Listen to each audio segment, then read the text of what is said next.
Well, I'm back from trying to thin the forest some, and I didn't get very far. Um, I started pushing some trees down with the Bobcat, but I don't have enough experience to know the angle of the hill I'm on, just exactly what I'm doing, and so it can be very easy to run the track off, run the tracks off of your skid steer if you're not exactly certain what you're doing, particularly going kind of sideways. You never really want to be going up. You can roll over backwards. So you always want to work down. But my problem here, I got this compound.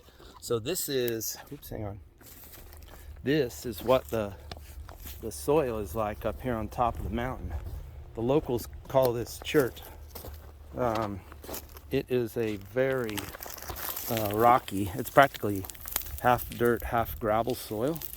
And a Bobcat churns this up and then spins in it. And I don't want to get stuck. So, and the truth is, the area I'm clearing, I'm not really that concerned about stumps, so I've kind of gone to a plan B, and anything kind of 6 inches or smaller, I'm just going to cut flush with the ground. Now, here's the next trick, double trick.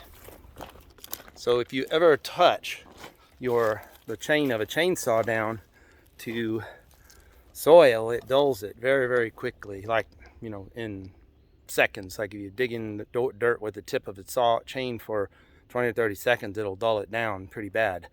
Now if you hit a rock, the chain goes brrr, and one rotation of the chain, it's completely wiped out, and you literally couldn't hardly cut butter with it if you wanted to. So the leaves at the base of some of these trees I was trying to take down was rocks. So I wiped out a couple chains, and I go to the local True Value hardware store, and they will professionally sharpen your chains for $4 a piece. So I took a whole mess of chains in there and then forgot to pick them up and bring them back up here. But you can see here, I got an alleyway going, obviously not complete, but I have one chain left, and I'm not gonna wipe it out. I'm gonna go back to working up top where back up that way. I'll walk up there in a second, and where I can pick the trees up off the ground, saw them with a saw while they're in the grapple on the Bobcat, and then I move them off and get them out of the way. So just a change of direction. It's 3 o'clock. I have 4 hours probably till it might start raining and it'll be dark, and then I'm gonna head back to Georgia. But so you can kind of start seeing the lake opening up. I'm a little disappointed that I kind of wanted to dig away at this. I'll show you. I'm collapsing my little tripod here.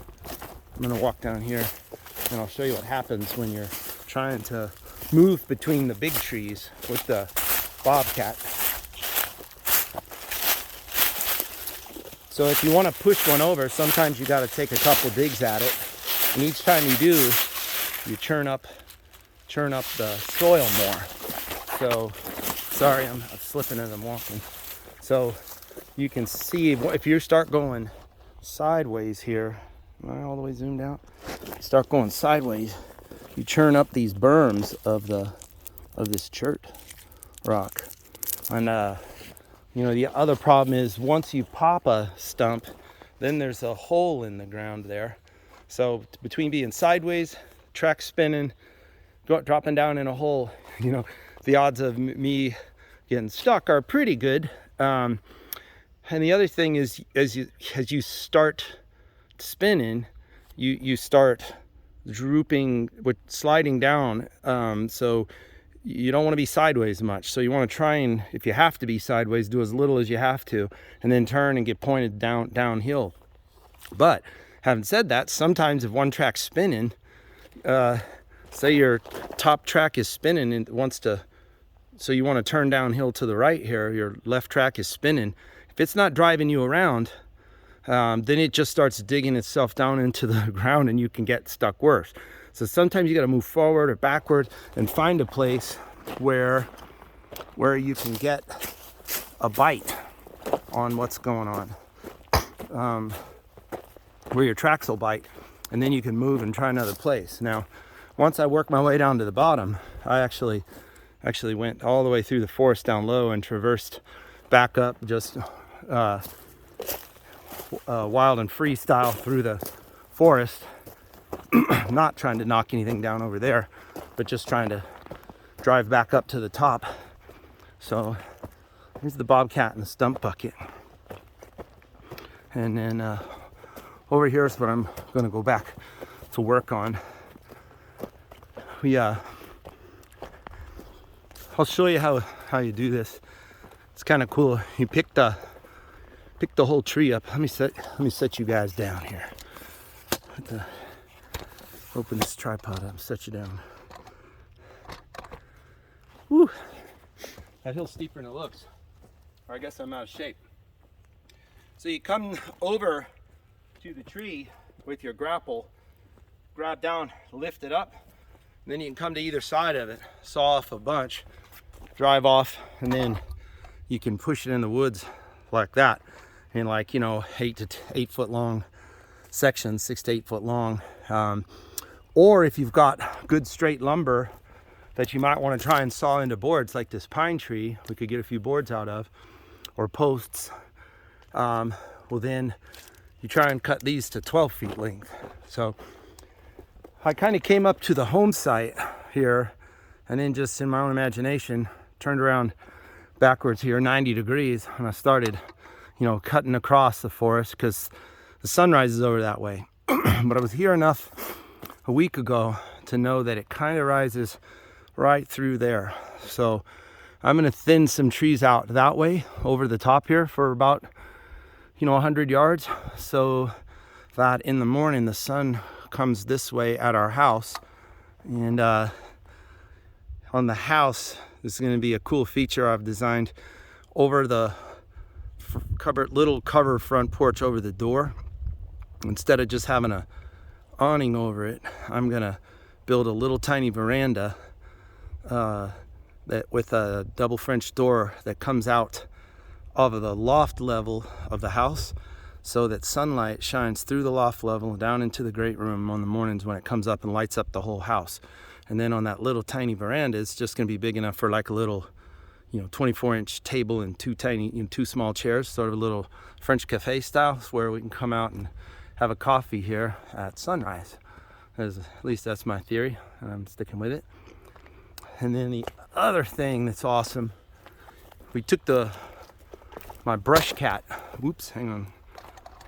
Move this stand up so I don't kick it. I got my brush cat, and I really not got to use it yet. I'm gonna talk about that in another video. But you couldn't walk 5 feet through any of this area. And I take the brush cat and you just drive around, it mows it right to the ground. You can't even see like debris hardly. It's unbelievable. The thing is so awesome. So it looked like this area here, you couldn't walk 5 feet forward. This whole area. And I just started driving around and letting the thing whack stuff. And look at this. I was making paths all around up here. So I think over time I'll knock this all down once. I'll leave some select areas for the wildlife to, you know, hide in, the deer and such, and because they kind of bed in those areas. But for the most general part up here around our home site, I'll clear the forest floor down one time, kill all the stuff, like, see all that junk that's like strangling the trees. I want to, you know, cut those vines and things so they don't murder the trees. I'll clear all that stuff away slowly over time, and actually like beautify, sort of like beautify the forest, if there's such a thing. And if you do it once, you know, I'll have, you know, another 10 or 20 years that, ooh, look at that. Looky here. Looky here. What do you see there, buddy? Oh yeah, that's what we want to see up here. That's also known as dinner trail. Looky there, we got one.